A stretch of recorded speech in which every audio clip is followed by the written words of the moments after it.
कुर्बानी का गोश्त देने आए शख्स ने लड़की को घर में अकेला देखकर उसके साथ ज़बरदस्ती बदफिली की, जिसके बाद वो लड़की 15 पर कॉल करती है और पुलिस मौके पर पहुंचकर तमाम तर वकूवे का जायज़ा लेने के बाद एक FIR दर्ज करती है।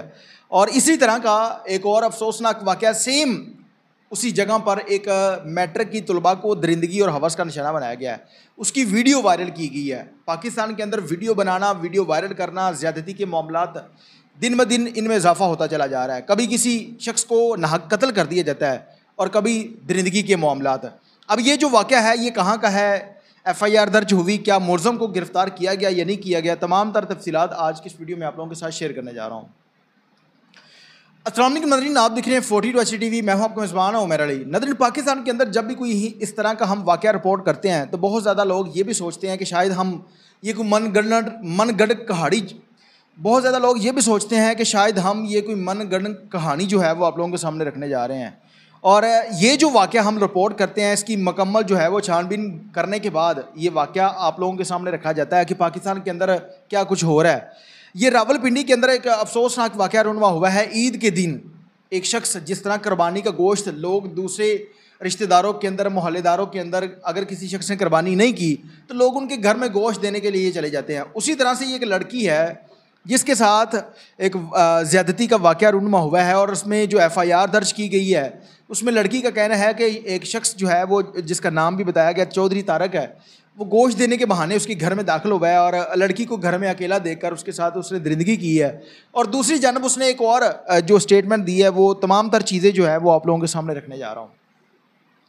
रावलपिंडी में ज़्यादती के 2 अफसोसनाक वाक़यात रिपोर्ट हुए हैं, जिनमें एक मुलज़म ने कुर्बानी का गोश्त देने के बहाने घर में दाखिल होकर लड़की को ज़्यादती का निशाना बना डाला, जबकि दूसरा मैट्रिक की तलबा के साथ मुबैना तौर पर ज़्यादती हुई है। मुलज़म ने वीडियो बनाकर ब्लैकमेल भी किया है। अब ये जो दूसरा वाक़या है इसके ऊपर मैंने एक व्लॉग बनाया था कल भी कि एक लड़की है जो कि मैट्रिक की तलबा है। ये वाक़या जो है इसमें कुछ हकीकत लगती है कि वाक़या नहीं, ये हकीकत पर मबनी वाक़या है। इसमें एक लड़की है जिसकी सहेली जो है वो अपनी दोस्त की बात करवाती है अपने भाई के साथ। अक्सर औक़ात इस तरह के मामला हम देखते हैं कि लड़की कॉलेज जाती है, वो अपनी सहेलियों की बात अपने भाइयों के साथ करवा देती हैं।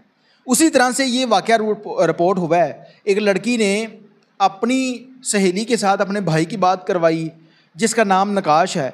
वो लड़की को शादी का झांसा देता है। जिस तरह के आजकल के दौर में लड़की लड़का जो है वो आपस में बात करते हैं, फिर लड़का उसको कहता है जी मैंने आपसे शादी करनी है, फ़िज़िकल तमाम तर वो मामला तो होते हैं। फिर उसके बाद इसकी वीडियो बनाई गई। वो वीडियो नकाश अपने को कज़न को देता है जिसका नाम बासत है। फिर वो उसी वीडियो की बना पर इस लड़की को फ़ोन करके कह रहा है कि अब आपने मेरी बात माननी है, लेकिन लड़की मानने से इनकारी हो जाती है। जिसके बाद वो घर में बताती है और इसके ऊपर 376 का एक पर्चा दर्ज होता है जिसमें एक मुलज़म गिरफ़्तार है जबकि दूसरा जो है वो मौके से फ़रार है। अब ये जो दूसरा वाक़या रिपोर्ट हुआ है तफसीलात के मुताबिक रावलपिंडी में कुर्बानी का गोश्त देने के बहाने घर में दाखिल होने वाले शख्स की खतून के साथ ज़्यादती के मामले पर मुतासरा खतून की मदय्यत में FIR दर्ज हो चुकी है। यानी कि लड़की ने जो इल्ज़ाम लगाया है वही लड़की मदई बनी है और उसने उसी चौधरी तारक के ऊपर FIR दर्ज करवा दिया है। दूसरी जानब लड़की जो है वो कहती है कि चौधरी तारक से 2 करोड़ की मालियत का एक घर ख़रीदा था, मजमूई तौर पर 1 करोड़ 70 लाख जो है वो अदा कर दिए गए थे और कब्ज़ा मिल गया था, और बाकी जो है रकम 30 लाख की जो रकम है वो भी बाद में अदा कर दी गई। जब इस मुलज़म को रजिस्ट्री करवाने के लिए कहा तो ये टाल मटोल से काम लेता रहा और इसने रजिस्ट्री करके नहीं दी।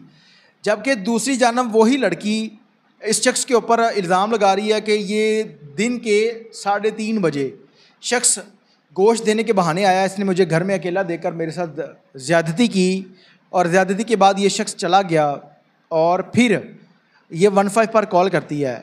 ये दोनों चीज़ें आपने अपने दिमाग के अंदर बैठानी है और उसके ऊपर सोचना है कि एक शख्स है, उसका एक बीबी के साथ, औरत के साथ तनाज़ा चल रहा है कि उसने 2 करोड़ रुपए ले लिए हैं और फिर उसके ऊपर FIR 2 करोड़ ले लिए हैं और रजिस्ट्री करके नहीं दी। दूसरी जानब वही औरत जो है वो उसके ऊपर 376 की FIR करवा रही है। यही चीज़ आप लोगों को समझाना चाह रहा हूँ मैं कि पाकिस्तान के अंदर जो 376 की FIR है उसके ऊपर फिल 4 FIR तो कर दी जाती है, लेकिन इसमें 50% ऐसे केसेस हैं जिनके ऊपर अगर किसी औरत ने किसी मर्द से बदला लेना है, किसी औरत से पैसे हथियाने हैं, तो वो उसके ऊपर FIR दर्ज करवा देती है। अब एक चीज़ की समझ नहीं आई कि वही शख्स है, उसके साथ इसका ज़मीन का तनाज़ा चल रहा है, इस शख्स ने 2 करोड़ लिए हैं और बाद में उसने रजिस्ट्री करके नहीं दी। क्या उस शख्स का उस घर में जाना बनता था? क्या वो शख्स इसके घर में जा सकता है?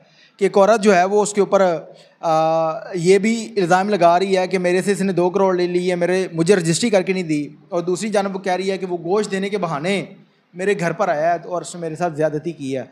पाकिस्तान के अंदर जो ज़्यादातर केसेस रिपोर्ट हो रहे हैं उसमें 376 को बतौर ब्लैकमेलिंग की सूरत में इस्तेमाल किया जा रहा है ख़वातीन की जानब से। एक औरत अपनी रजामंदगी के साथ किसी मर्द के साथ रात गुजारती है या वो इस तरह का फेल कर लेती है, तो बाद में वही औरत उठकर उसके ऊपर FIR करवा सकती है और कानून भी उसके ऊपर FIR करता है। और कई ऐसे हमले लोग देखे हैं, कई ऐसे केसेस रिपोर्ट किए हैं जिनमें इस तरह के लोगों को सज़ा अदालत ने सज़ा दी है, उम्र कैद की सज़ा, 10 साल 25 साल तक सज़ा, 10 लाख जुर्माना, 5 लाख हर्जाना, इस तरह के वाक़यात हो रहे हैं। मेरी तमाम तफ्तीशी अफसरान से और स्पेशली जुडिशरी सिस्टम से और अफसरान बाला से गुजारिश है कि इस वाक़े को, जिस तरह आप दूसरे केसेस को एप्लीकेशन जाती है सुनने के बाद अगर उस वाक़े में कोई सदाकत है तो FIR देते हैं, उसी तरह से इस मामले के ऊपर भी अगर कोई किसी किस्म की सदाकत हो, ये वाक़या सच्चा हो, तो उसके ऊपर FIR दें, वरना ये FIR भी इस तरह से नहीं होनी चाहिए। अगर औरत की गलती है तो उसमें औरत को भी उतनी ही सज़ा मिलनी चाहिए, औरत के ऊपर भी FIR होनी चाहिए, चाहे दोनों के ऊपर FIR आप दें, लेकिन औरत के ऊपर भी FIR होनी चाहिए, ताकि ये जो गंदगी जो पाकिस्तान के अंदर दिन ब दिन बढ़ती चली आ रही है, इसकी रोकथाम को यकीनी बनाया जा सके। इसके साथ ही अपने मेज़बान उमर को इजाज़त दीजिए और इस वाक़े की जो कुछ समझ लगी है कमेंट सेक्शन के अंदर आप लोगों ने अपनी कीमती राय का इज़हार ज़रूर करना है, इसके साथ अपने मेज़बान उमर को इजाज़त दीजिए और देखते रहिए 42 एशिया TV अलाने के बाद।